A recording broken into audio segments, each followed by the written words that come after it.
Buenas noches, licenciada. ¿Qué tal están?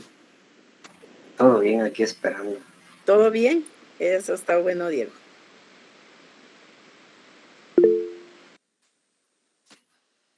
Buenas noches, ¿qué tal, Alex?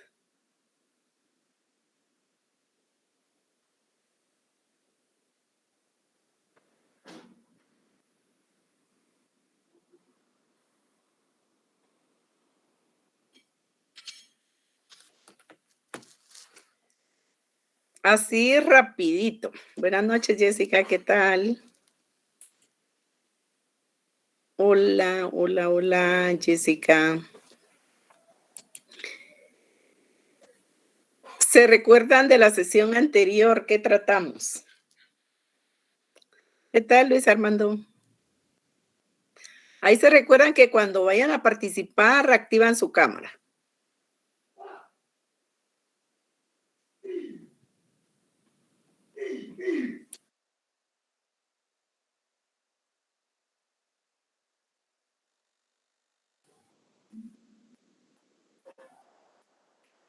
¿No se recuerdan?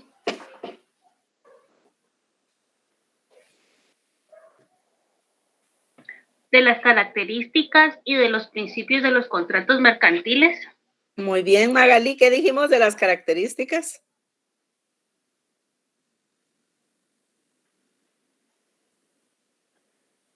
¿Son obligaciones mercantiles?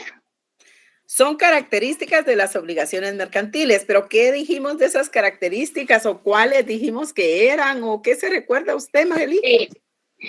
Tenemos que son 9 características. Tenemos solidaridad de deudores, exigibilidad de obligaciones, expresividad de la prórroga, automaticidad de la mora, productividad de intereses de pleno derecho, capitalización de intereses, restricción de la nulidad, obligación de entregar mercadería de calidad media, el vencimiento de las obligaciones, el trato sucesivo y cada una con sus artículos correspondientes. Muy bien, muy bien. Entonces ahí tenemos características. Ahí tenemos características. Entonces estamos frente a esas características de las obligaciones mercantiles. Ahí se recuerdan que estamos en teoría general de las obligaciones y contratos mercantiles, eso que no se les olvide. Entonces, ahí estamos. Noé, para contestar a su pregunta, si quiere, active su cámara.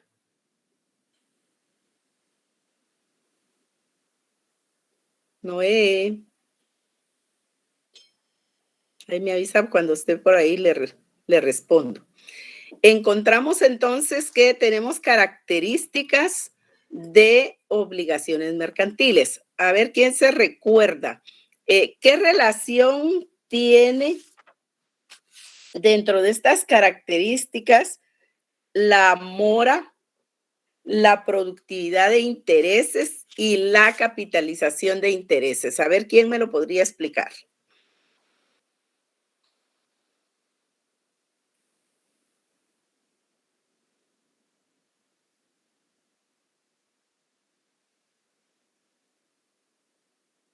Ahí se recuerdan que la participación es muy, muy importante.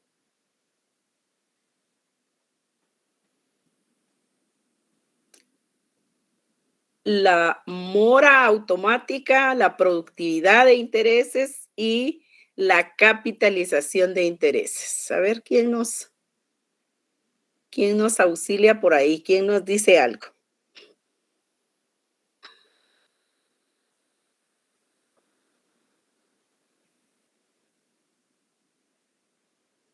Licenciada, disculpe. Buenas noches. Sí, Mónica. Sí, Nancy, ¿quién iba a hablar? Licenciada, yo pienso que la mora es producto de algún atraso del convenio. Del cumplimiento de la obligación. Exacto, del cumplimiento de la obligación y por ende crea una mora. Sí, nace. Perdón.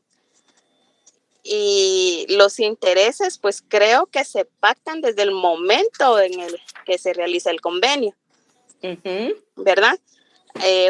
Un porcentaje. Y la capitalización de los intereses, creo que es, creo, desde mi punto de vista, que puede ser el resultado de dichos intereses, pero no estoy segura. Algo así. A ver, Nancy. Buenas noches, licenciada. Hola, Nancy, ¿qué tal? Bien, gracias, licenciada. Aquí, usted la semana pasada había explicado sobre la capitalización de intereses, que era el pago de interés sobre interés, y el ejemplo que usted daba era las tarjetas de crédito. Entonces, es un interés acumulado sobre un interés. Digamos, la persona, usted decía, debe 1,000 quetzales. Al siguiente mes ya tiene un interés de 200 quetzales. Ya son 1,200. Entonces, el interés que le van a cobrar a él ya no es sobre 1,000, sino sobre 1,200. Muy bien, esa es capitalización de intereses. Ajá, la sobrecapitalización de intereses. Y disculpe, ¿cuál fue el otro que preguntó, licenciada? Le preguntaba la mora, la productividad de intereses y la capitalización de intereses.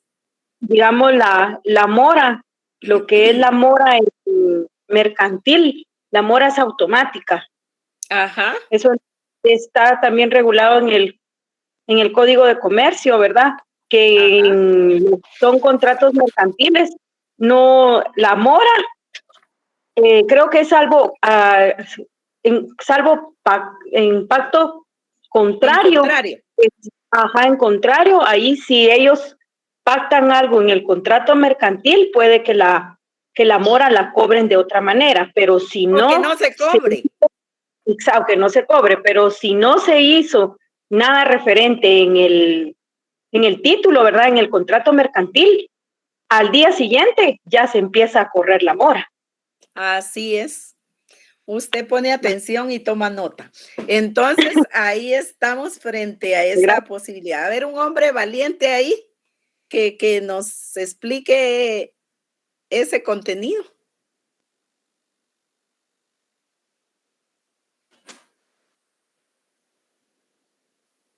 Juan Armando, usted está por ahí.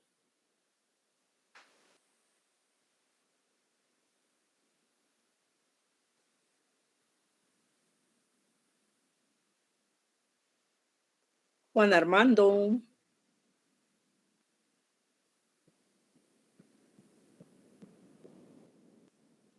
No está. Diego Armando está por ahí. Ay. Bueno.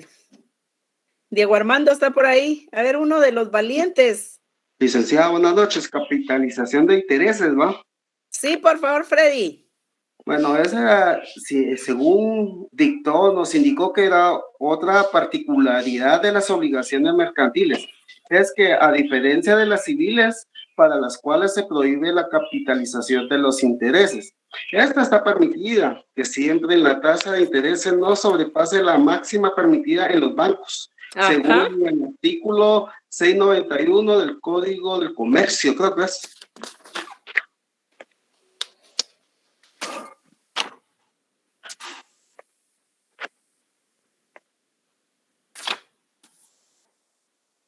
Muy bien. Entonces ahí estamos frente a esas características que decía Magalí. Tenemos que la mora se relaciona directamente con la productividad de intereses y la mora con la productividad de intereses se relaciona con la capitalización de intereses. ¿Por qué razón? Porque dijimos que la mora es el retraso en el cumplimiento de una obligación. Así de sencillo.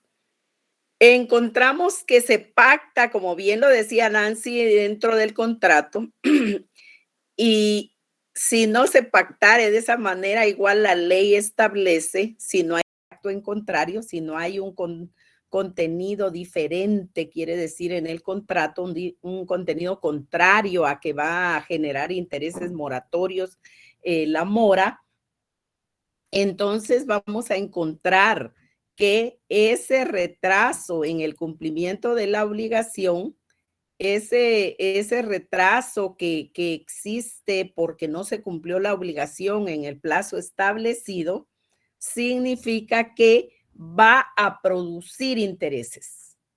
Y que es porque la mora es solamente el retraso en el incumplimiento de las obligaciones. Hasta ahí es la mora automática.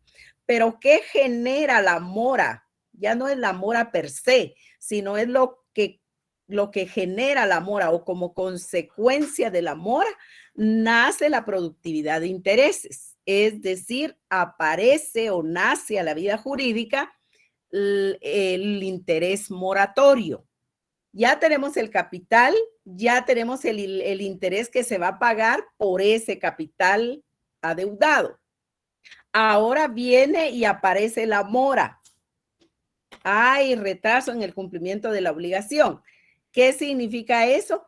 Que aparece en la vida jurídica otro interés, pero ese es interés moratorio. Esa es la productividad de intereses provocado por la mora, quiere decir. Entonces ahí tenemos mora y tenemos productividad de intereses. ¿Por qué se dice que la productividad de intereses es de pleno derecho? Porque la ley los establece. Está regulado en la ley que es legal, que efectivamente el deudor moroso debe pagar intereses.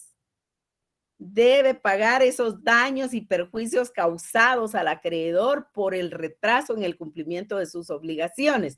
Y entonces aparece el interés moratorio. Entonces esa es la relación que tiene la productividad de intereses con la mora. Pero luego se relaciona la mora y la productividad de intereses con la capitalización de intereses. ¿Qué quiere decir eso?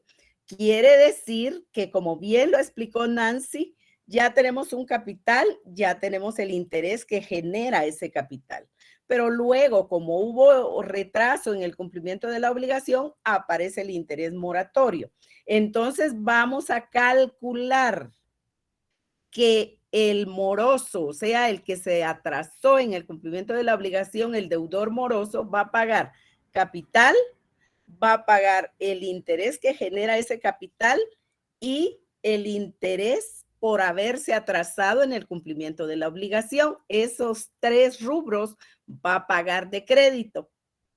Resulta, decía Nancy en el ejemplo que yo les di, que se retrasa otro mes, entonces se calcula ese capital, se calcula la generación del interés más el interés moratorio, ¿verdad? Entonces, esa totalidad nos va a dar el interés que nuevamente se le va a cobrar para efecto que cumpla con su obligación. Entonces, ese capital y ese interés generaron interés moratorio.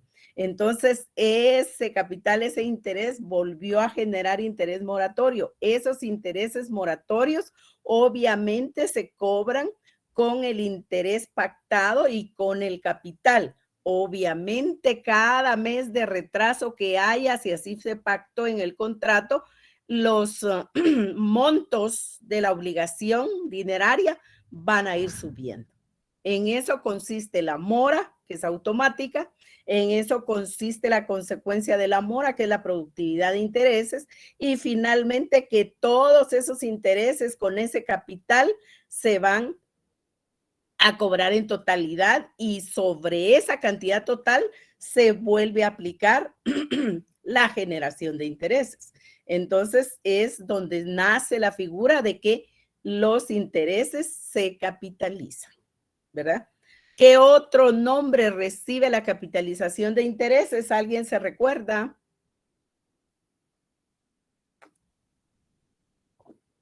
Anatomismo, licenciada. Anatocismo. Anatocismo. Gracias. Ahí lo escribió Carlos, solo que es anatocismo con C. Anatocismo. Entonces, esa figura, si ustedes dicen características, anatocismo, se evitan de colocar capitalización de intereses porque es sinónimo, anatocismo. Entonces ahí estamos frente a las características de las obligaciones mercantiles. Habían otras obligaciones mercantiles después de las que ya ustedes mencionaron al principio. Magalí las mencionó todas.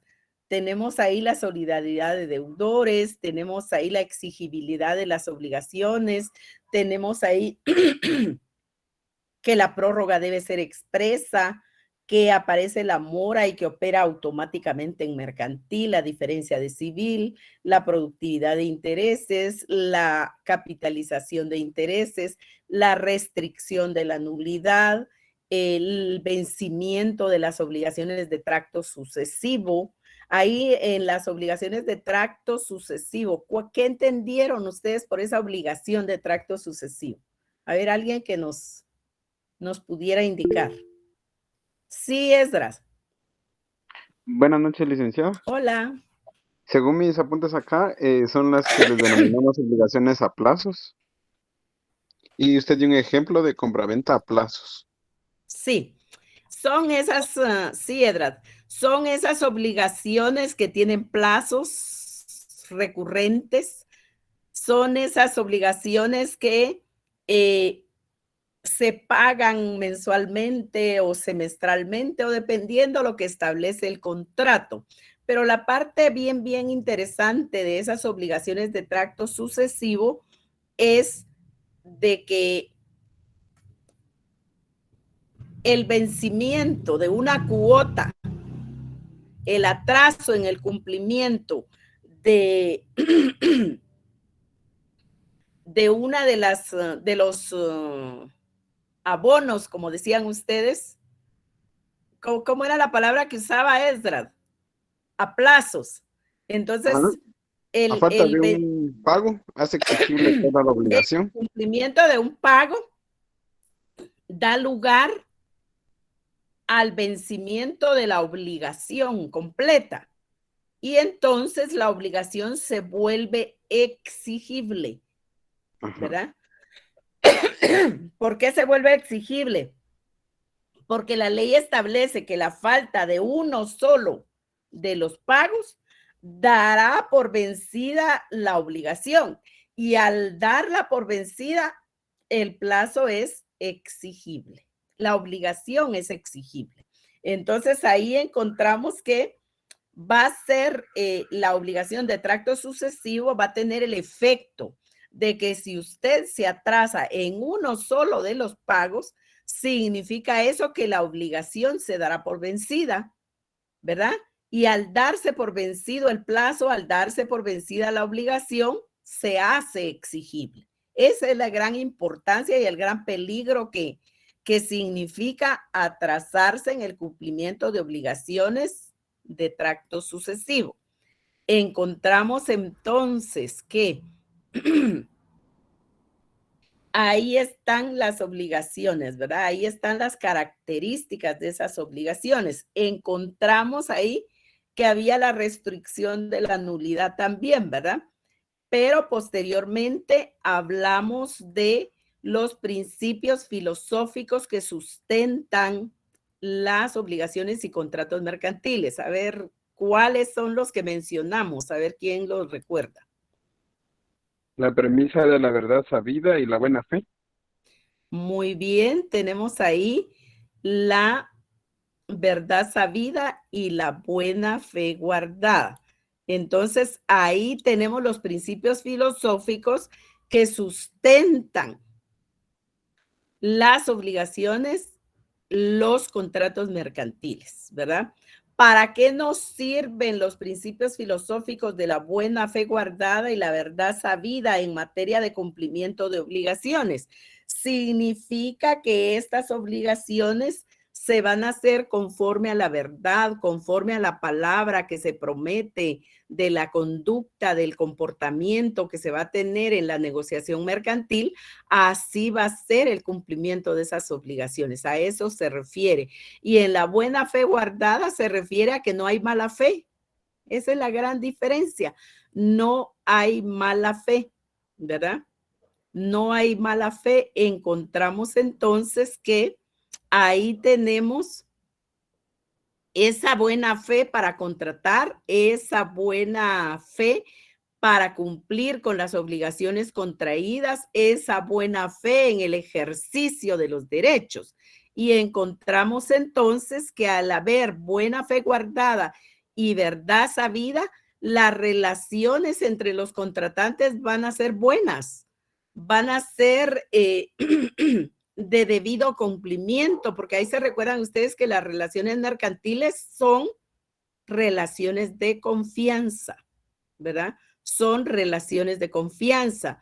Encontramos entonces que en esa confianza de los negocios mercantiles, en esa confianza que se contrae en obligaciones mercantiles, vamos a tener que se va a cumplir con las obligaciones porque estamos hablando con la verdad, porque estamos prometiendo lo que vamos a poder cumplir.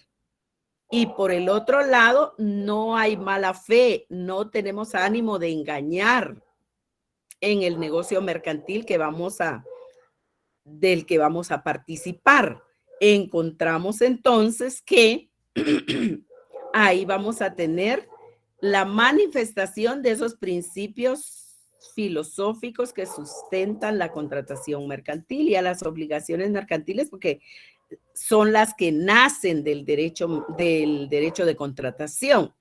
Encontramos entonces que a pesar de esos principios de verdad sabida o de buena fe guardada, puede existir la posibilidad de que haya incumplimiento. Puede ser que efectivamente, queriendo nosotros cumplir, hablando con la verdad, y teniendo buena fe, las circunstancias cambien y ese cambio de circunstancias no permitan el cumplimiento de las obligaciones.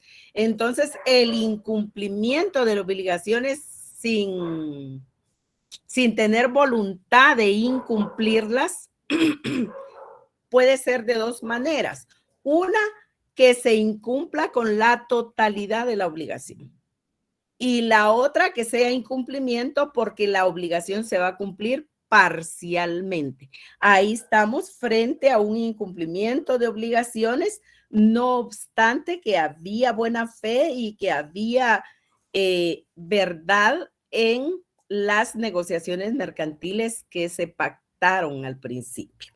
Entonces ahí encontramos que puede darse el incumplimiento a pesar de la buena voluntad, de la buena fe y de la honestidad de los contratantes, ¿verdad?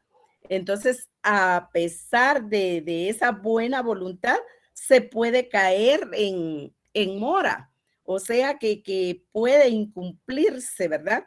Porque se va a incumplir con ese plazo en el que teníamos que cumplir la obligación, ¿verdad? La prestación debida. Encontramos entonces que si hay retraso en ese cumplimiento, si hay incumplimiento de la obligación, pues obviamente ahí nace la mora mercantil, la mora del deudor, ¿verdad? Y a partir de ahí, pues obviamente hay otras implicaciones que son las que hemos venido explicando con la mora mercantil, la mora automatizada como característica. Pero encontramos que cuando hay incumplimiento, que cuando se cae en mora, pues el acreedor tiene mecanismos, tiene recursos, tiene medios para poder obligar al cumplimiento de la obligación. Y uno de los medios, pues obviamente va a ser la acción judicial para obligar al cumplimiento de la obligación, para exigir la obligación, ¿verdad? Porque dijimos que se volvía exigible por incumplimiento. Entonces ahí el acreedor tiene medios para obligar al cumplimiento de la obligación, o sea, para que se dé el cumplimiento forzoso. Encontramos igualmente que puede reclamar daños y perjuicios. Ese es otro mecanismo, es otra acción judicial que puede proceder en caso de que así estuviera establecido, en caso que el contrato así también lo determinara. Ahora, si hay un pacto en contrario, pues obviamente no. ¿Cuáles serían los pactos en contrario para que el acreedor no pueda hacer uso de estos medios? Podríamos estar hablando que dentro del contrato se pactó la vía del arbitraje, por ejemplo. Entonces no va a ir a los órganos jurisdiccionales competentes en materia de jurisdicción ordinaria porque se pactó el arbitraje como un medio alternativo de solución de esos conflictos. Ahí podría ser. O por el otro lado, que la acción de reclamar y de daños y perjuicios, pues dentro del contrato se hubiera establecido que si hay incumplimiento de obligaciones en ese contrato en particular, no procederá el cobro de daños y perjuicios. Si hay una cláusula en el contrato que establece ese contenido, obviamente el acreedor tampoco tendrá esta herramienta. Entonces ahí tenemos ese cumplimiento de las obligaciones, ya sea de forma voluntaria o ya sea en forma obligatoria o forzosa, dice la ley. Entonces ahí tenemos, dice la doctrina, entonces ahí tenemos esos mecanismos que utilizará el acreedor para el cumplimiento forzoso. Encontramos también que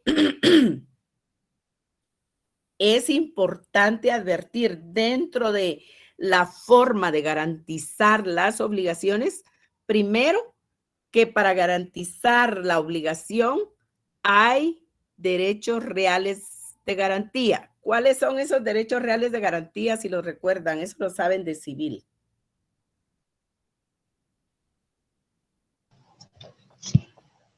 Sí, la Magali. hipoteca y la prenda. La hipoteca y la prenda son los derechos reales de garantía. ¿Qué grava la prenda? ¿Qué derechos reales la prenda? Bienes muebles. ¿Y la hipoteca? Los bienes inmuebles.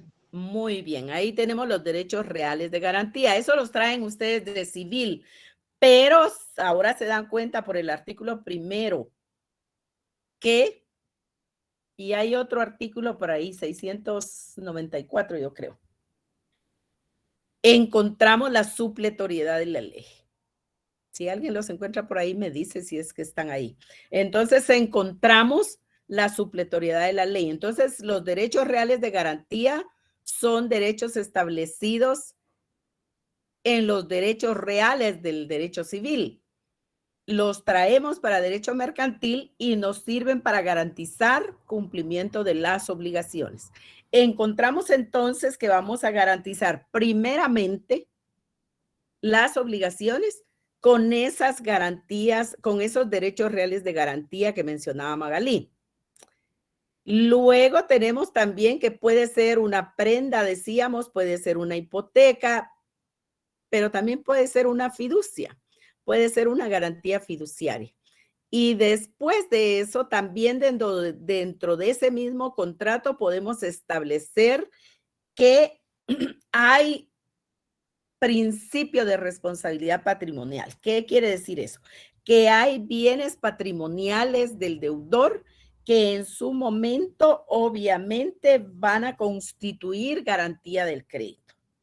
En un contrato de derecho mercantil se establece que el deudor garantiza el cumplimiento de las obligaciones contraídas con prenda, con hipoteca, con fiducia o con los bienes presentes y futuros que pueda tener, ¿verdad? Entonces, imagínense hasta dónde abre la posibilidad de su patrimonio para garantizar el derecho de crédito. Entonces, ¿qué quiere decir eso? Que hay una garantía de responsabilidad patrimonial porque el deudor está diciendo que va a cumplir esa obligación no solo con las garantías establecidas dentro de ese contrato como derechos reales de garantía, sino además con los bienes patrimoniales presentes que pueda tener fuera de esas garantías o con los derechos patrimoniales que pueda adquirir a futuro. Entonces, esa es una buena forma de tutelar y de garantizar el cumplimiento de las obligaciones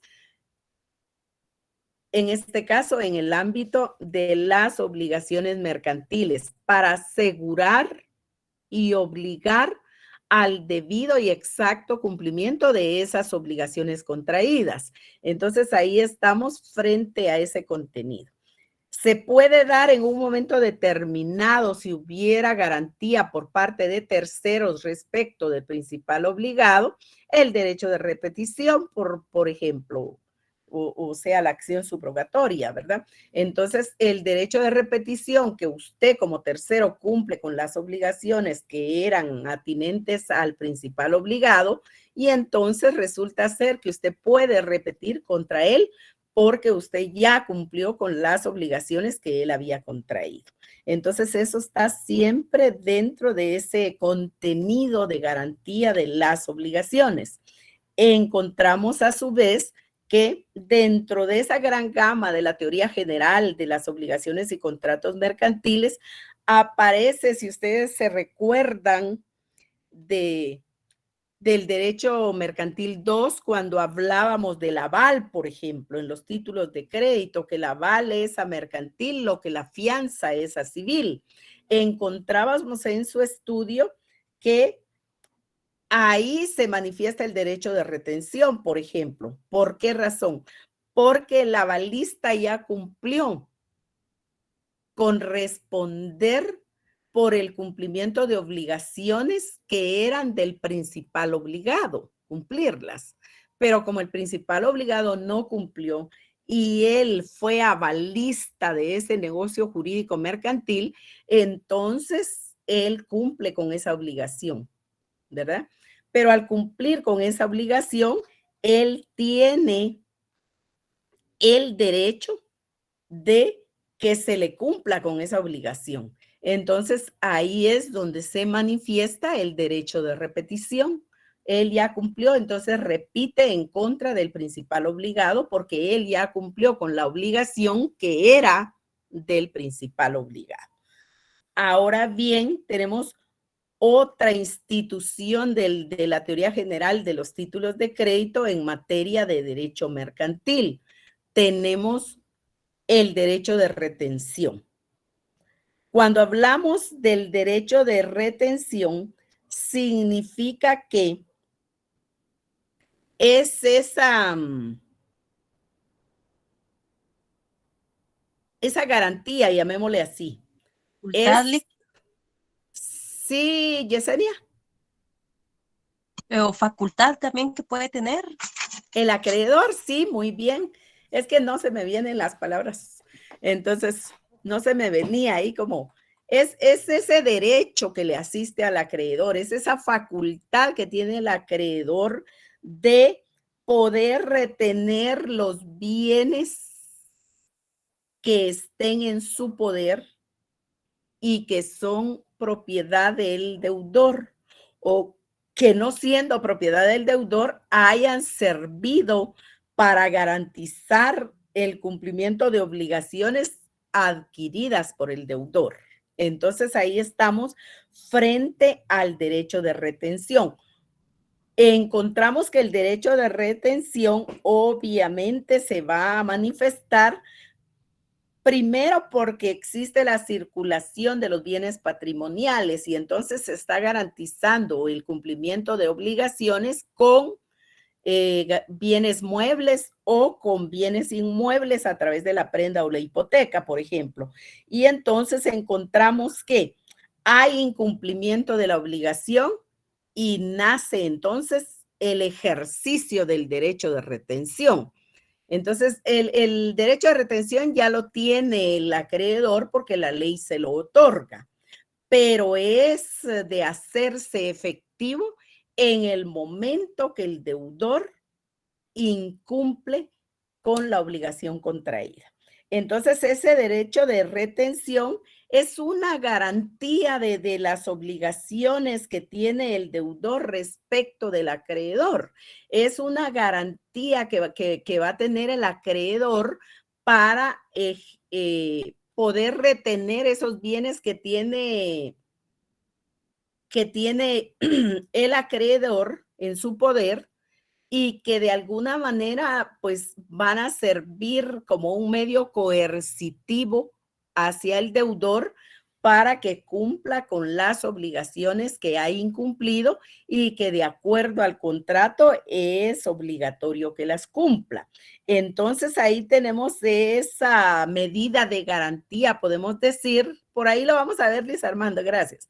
Entonces por ahí tenemos que ir viendo que esa garantía que se da hacia el acreedor que tienen en su poder los bienes es para ejercer coerción respecto del deudor y que el deudor se vea compelido a cumplir con las obligaciones previamente contraídas por las cuales garantizó el cumplimiento de la obligación con esos bienes que están en poder del acreedor. Entonces ahí tenemos ese derecho de retención.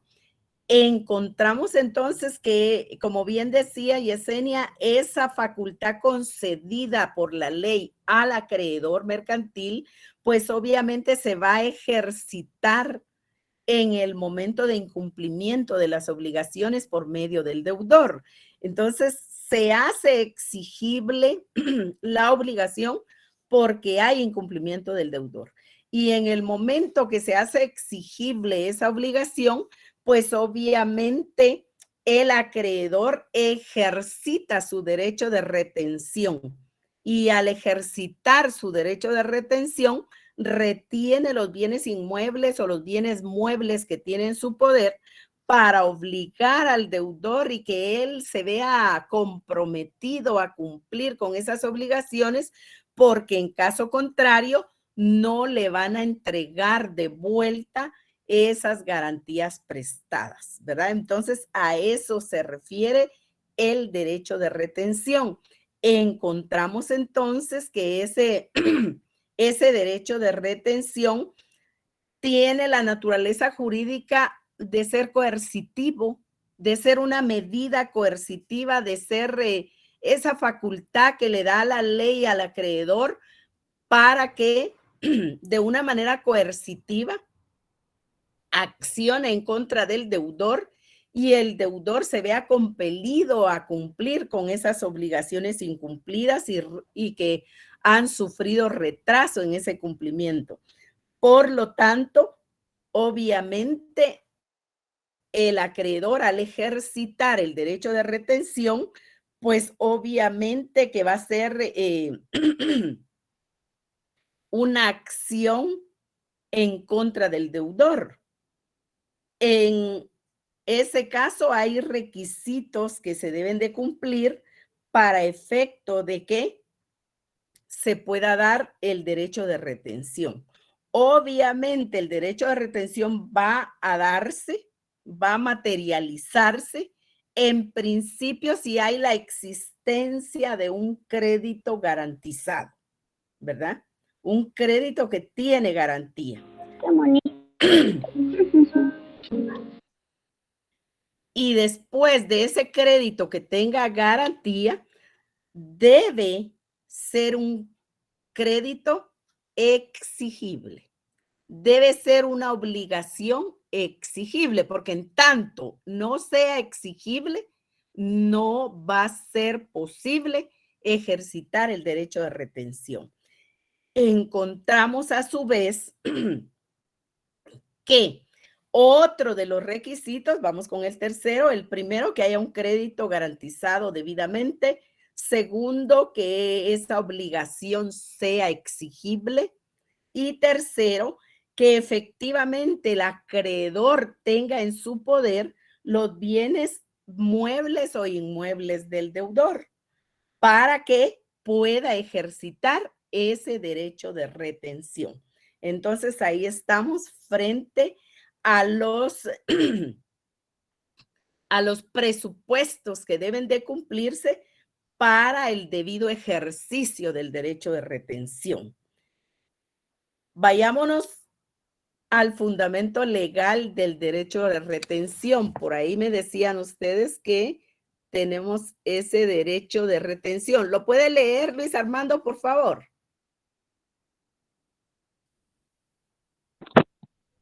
Derecho de retención. El acreedor cuyo crédito sea exigible podrá retener los bienes muebles o inmuebles de su deudor que se le hallaren en su poder o de los que tuviera en la disposición por medio de los títulos de crédito representativos. Gracias. Encontramos entonces que ahí está la fundamentación legal del derecho de retención.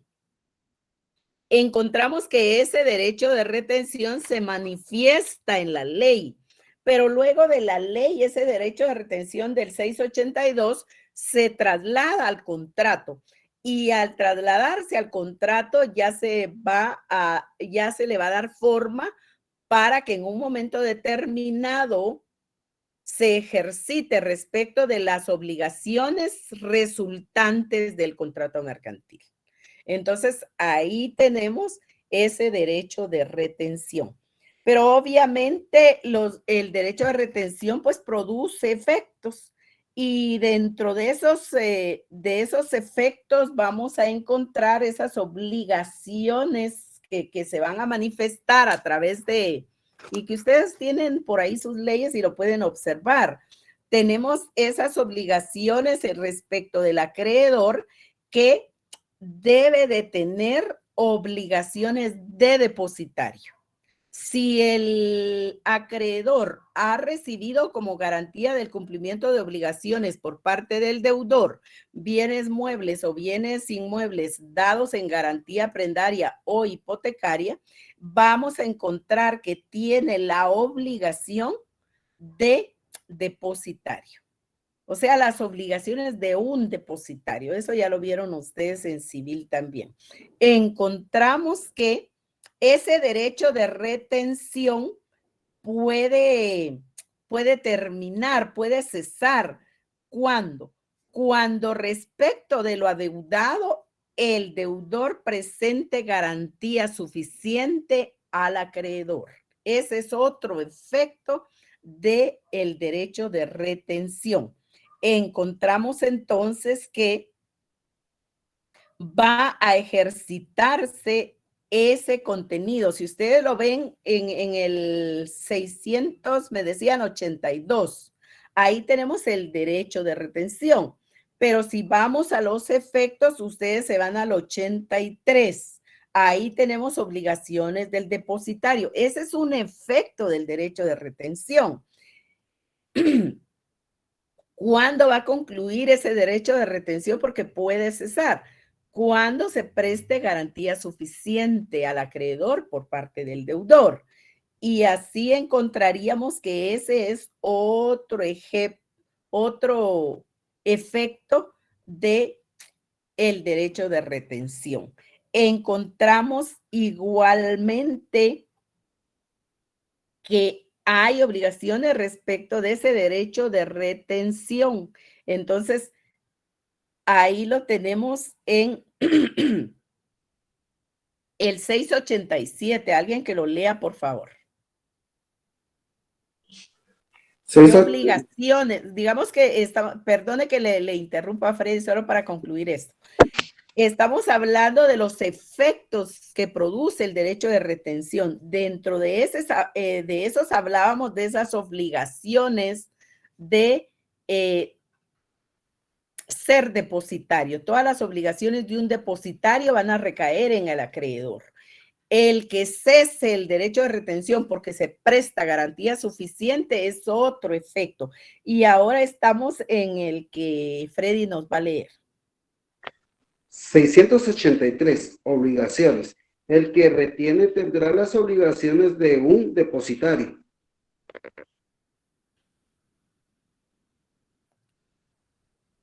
¿687? 687, obligaciones derivadas de la retención. El que ejercite el derecho de retención queda obligado a pagar las costas, los daños y perjuicios. Si no entabla la demanda dentro del término legal. 2. Si se declara procedente la demanda. Muy bien. Entonces, ahí podemos estar hablando, obviamente, de efectos que nos produce el derecho de retención. O sea, no es solo tener el derecho de retención, no solo es ejercitar el derecho de retención, sino también es cumplir con los presupuestos o efectos que produce el derecho de retención. A eso se refiere. Y entonces vamos a encontrar que si se cumplen con todos esos, esos preceptos, se cumple con ese derecho de conservar la cosa retenida, pues obviamente será cumpliendo con lo establecido para que se pueda manifestar en todas las direcciones el derecho de retención. Finalmente, podemos encontrar que se concluye con el derecho de retención una vez se le da cumplimiento, ¿verdad?, a la obligación al existir el crédito que motivó el derecho de retención, cumplidas todas las obligaciones que hubiera generado. O por el otro lado, pues si hay esa garantía suficiente por parte del deudor al acreedor, pues igual debe cesar ese derecho de retención porque los bienes muebles o los bienes inmuebles son más valiosos, tienen mayor valor y o mayor precio para el deudor que el crédito que no haya cumplido, ¿verdad? Entonces, ahí estaríamos frente a la conclusión de este derecho de retención. Encontramos entonces que terminado ese derecho de retención, vemos que hay fuentes de obligaciones mercantiles. Las fuentes de las obligaciones mercantiles van a ser variadas, así como ustedes ya las conocen del derecho civil. Vamos a ubicarnos en una en particular porque de acuerdo con la ley, las obligaciones mercantiles pueden tener como fuente los contratos. Obligaciones que provienen de contratos. En este caso, obligaciones provenientes de contratos mercantiles, ¿verdad? Entonces, tenemos que frente a esas obligaciones que nacen de la contratación mercantil, vamos a encontrar, pues obviamente que puede ser que nazcan por otras razones, ¿verdad? Que provengan de otras fuentes. Podríamos estar hablando de la gestión de negocios, por ejemplo, estaríamos hablando de hechos lícitos sin convenio, por ejemplo. Ahí estaríamos en la gestión de negocios que ustedes tuvieron que haber visto en civil. Encontramos entonces que ahí estamos frente a obligaciones que provienen de contratos, que provienen de hechos lícitos, que provienen de declaraciones de voluntad también. Encontramos en ese aspecto que nos interesa en este punto las obligaciones provenientes de los contratos. ¿Por qué nos importan las obligaciones que provienen de los contratos? Estamos estudiando actos jurídicos, estamos estudiando negocios jurídicos y obviamente también contratos mercantiles. Entonces vean ustedes que nos interesan las obligaciones porque es lo más difícil de cumplir. Encontramos que en toda esa gama de obligaciones que de acuerdo a la disciplina del negocio jurídico podemos tener obligaciones provenientes de contratos, pues vamos a tener igualmente obligaciones provenientes de negocios jurídicos, porque vamos a estar hablando que se va a manifestar la voluntad, que va a haber capacidad para contraer obligaciones y que va a haber una cosa objeto del contrato que va a provocar obligaciones. Entonces ahí tenemos la importancia de las obligaciones provenientes de contratos. Encontramos igualmente que en las obligaciones de contratos, pues hay contratos de diferente modalidad. vamos a ver más adelante clasificación de los contratos y entonces vamos a encontrar que unos contratos realmente son de manifestación de voluntad libre, que hay manifestación del consentimiento de una manera pura, de una manera simple, de una manera llana y que traen como consecuencias obligaciones mercantiles.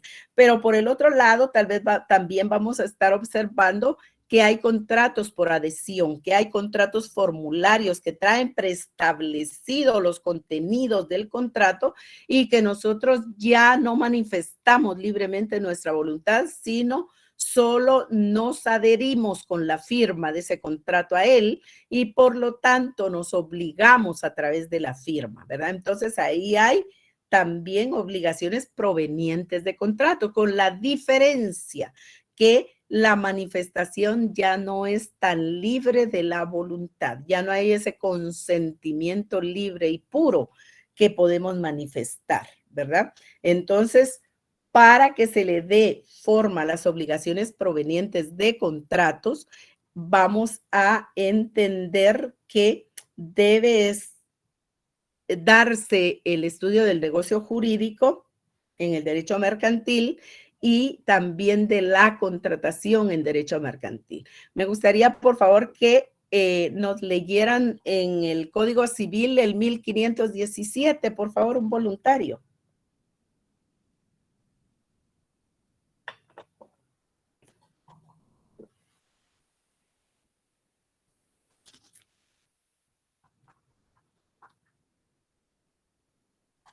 Artículo 1517. Buenas noches, licenciada.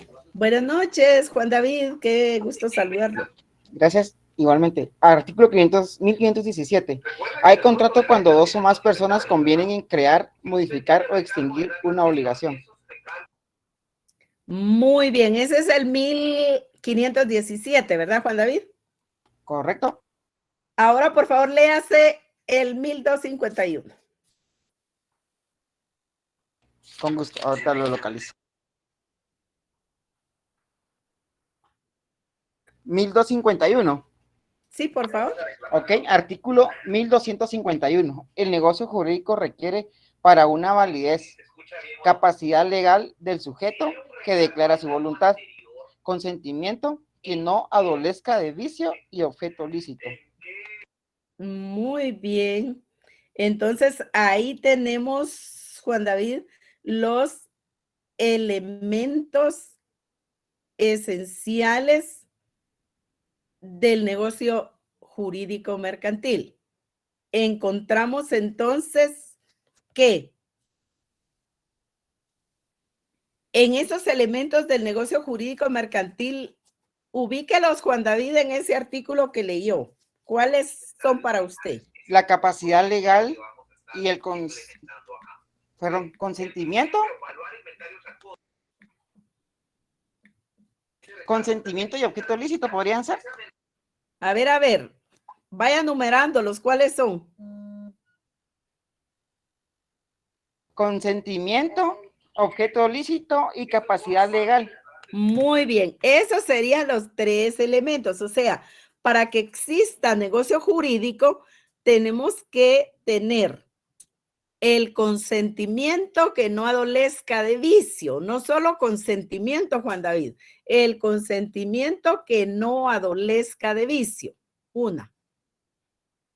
El objeto que sea lícito, que es un objeto, una cosa, objeto del contrato que sea legal. Eso quiere decir. Y el tercero, capacidad legal de las partes que contratan. Se refiere a la capacidad que usted estudió del artículo 7º en adelante del Código Civil. Esa capacidad de ejercicio, esa capacidad plena, esa capacidad absoluta que usted va a ejercitar como parte de ese negocio jurídico. Entonces tenemos ahí los elementos esenciales del negocio jurídico. Tenemos que ese negocio jurídico, si no tiene capacidad legal, las partes que participan en el negocio jurídico, no nace a la vida jurídica. Si el consentimiento adolece de vicios, no nace a la vida jurídica. Y si no tenemos ese objeto que sea legal, no hay negocio jurídico. Entonces vemos que tenemos la capacidad legal de las partes negociales, el consentimiento que no adolezca de vicio y la capacidad legal de las partes. Ahora yo les pregunto, recuérdense ustedes, ¿cuáles son los vicios del consentimiento?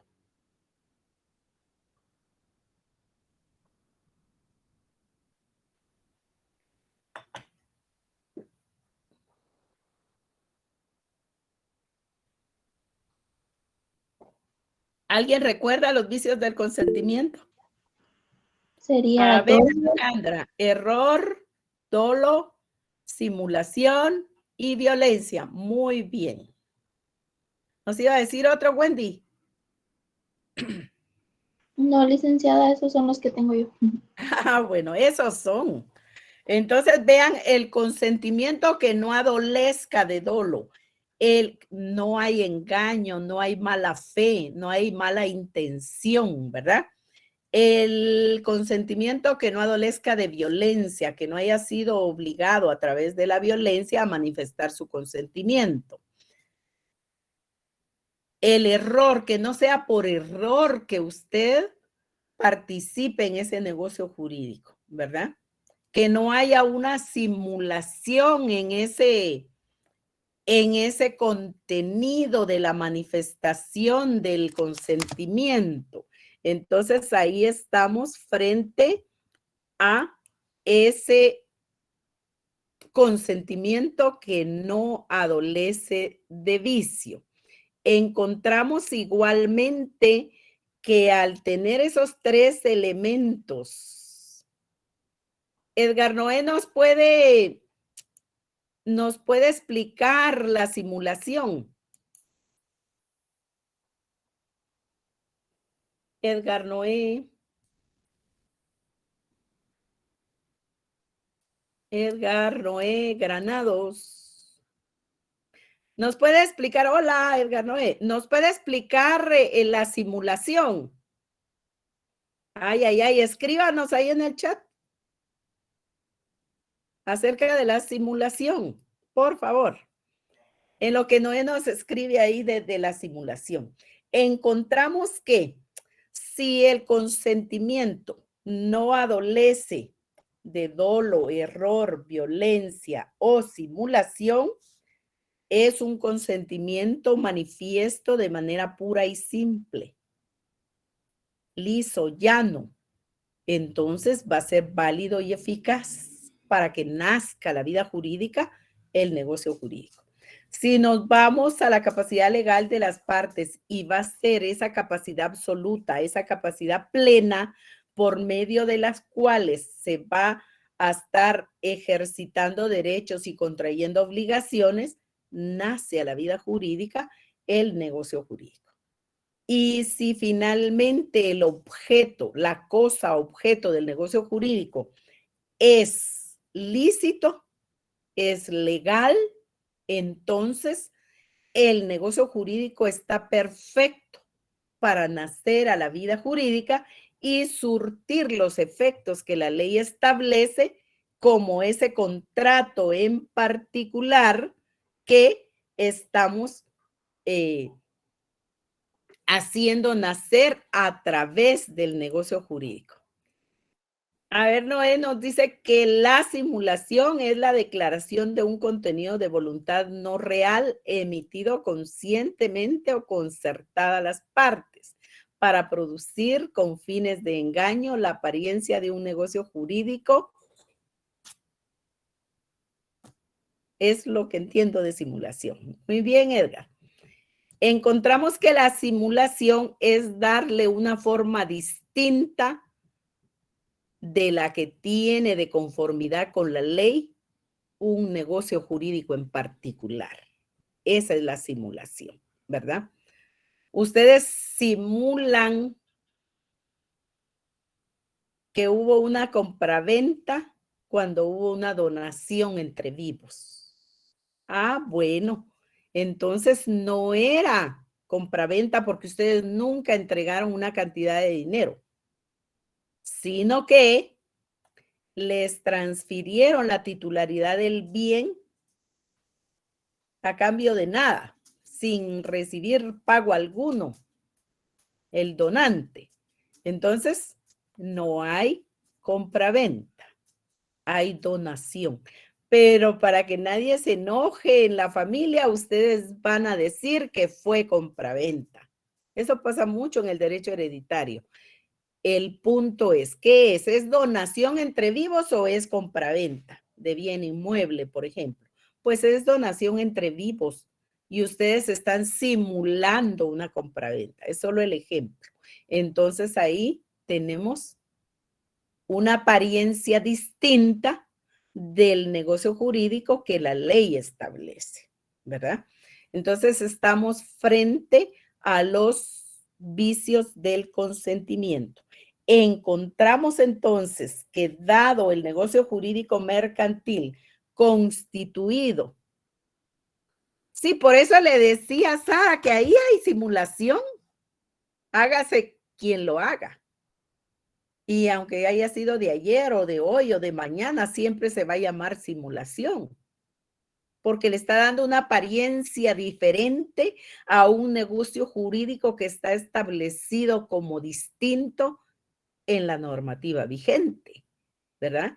Entonces, ahí encontramos que hay simulación. Encontramos a su vez que dada la manifestación de voluntad a través de un consentimiento que no adolece de vicios, con un objeto lícito que es la cosa objeto del negocio jurídico, que en este caso vamos a estar llamando contratos. Y luego hay capacidad de las partes que van a contratar, el negocio jurídico mercantil nace a la vida jurídica. Encontramos que ese acto en virtud del que el comerciante en su actividad profesional, obviamente viendo sus intereses, hace relación mercantil con otros, entonces nace ahí el vínculo jurídico, ¿verdad?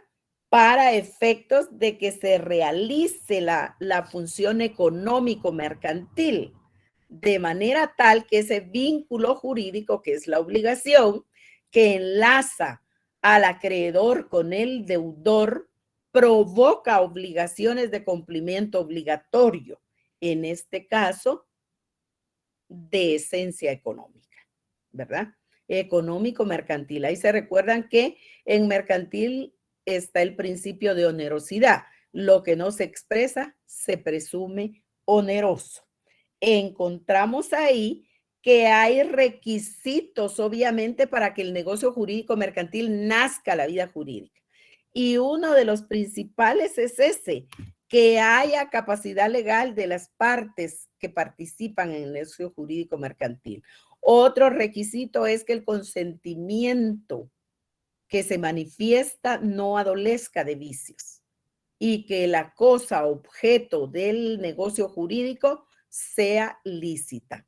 Entonces, ahí tenemos los elementos esenciales, los requisitos preponderantes para que el negocio jurídico mercantil nazca la vida jurídica.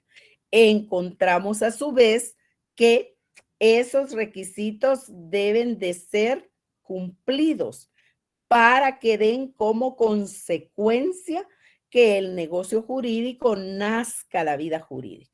Ahora bien, encontramos que esos requisitos se van a cumplir.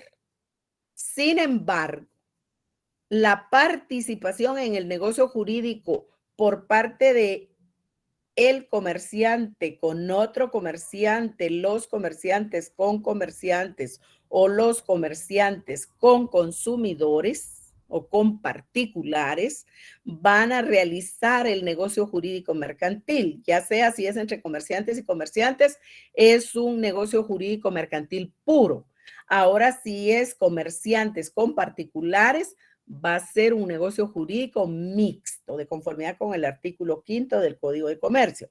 Encontramos que este negocio jurídico mercantil va a poder nacer a la vida jurídica, ya sea con la participación directa de las partes que negocian en el negocio jurídico mercantil o a través de la representación.